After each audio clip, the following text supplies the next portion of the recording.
રહેવાના છે, એમાંથી બે છે એક HAL L&T, કારણ કે મેક ઇન ઇન્ડિયા અંતર્ગત સરકાર દ્વારા જે અહીંયાથી ઓર્ડર્સ આપવામાં આવ્યા છે એ ઘણા મહત્ત્વના છે અને આપણે છેલ્લા ઘણા સમયથી આના પર ચર્ચા કરી પણ રહ્યા છીએ ગૌરાંગ સર. અને 13,500 કરોડના મોટા ઓર્ડર એક HALને મળ્યા છે સુકોઈ માટે અને L&Tને હોવિત્ઝર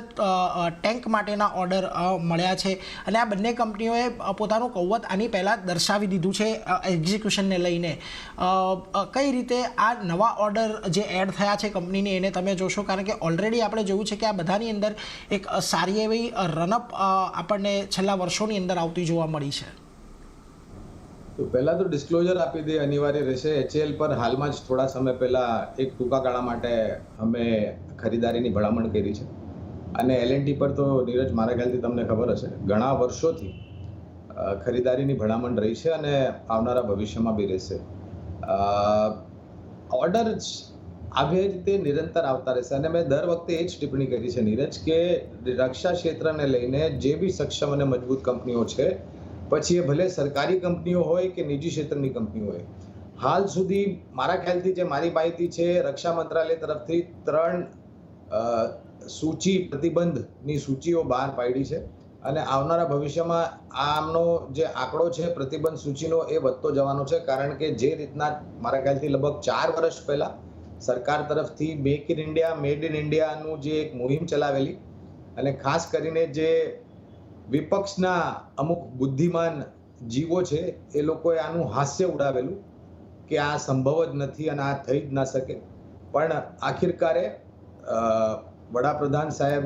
નરેન્દ્ર મોદીજીના નેતૃત્વમાં અને એમના કેબિનેટ મેમ્બર્સ તરફથી જે મહેનત થઈ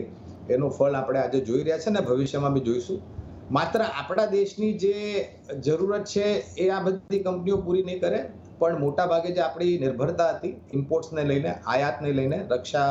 ક્ષેત્રના જ્યાં સુધી ઇક્વિપમેન્ટ્સના સવાલ છે એ બંધ થઈ ગઈ અને હવે આપણા દેશમાં સ્થાપિત રક્ષા ક્ષેત્રથી જોડાયેલી કંપનીઓ એક્સપોર્ટ્સની બી તક મળી રહી છે, કરી રહ્યા છે અને આવનારા ભવિષ્યમાં કરશે. અને તમે જ્યારે રક્ષા ક્ષેત્રમાં રોકાણ કરો તો મારી નમ્ર વિનંતી છે બધા જ દર્શકોને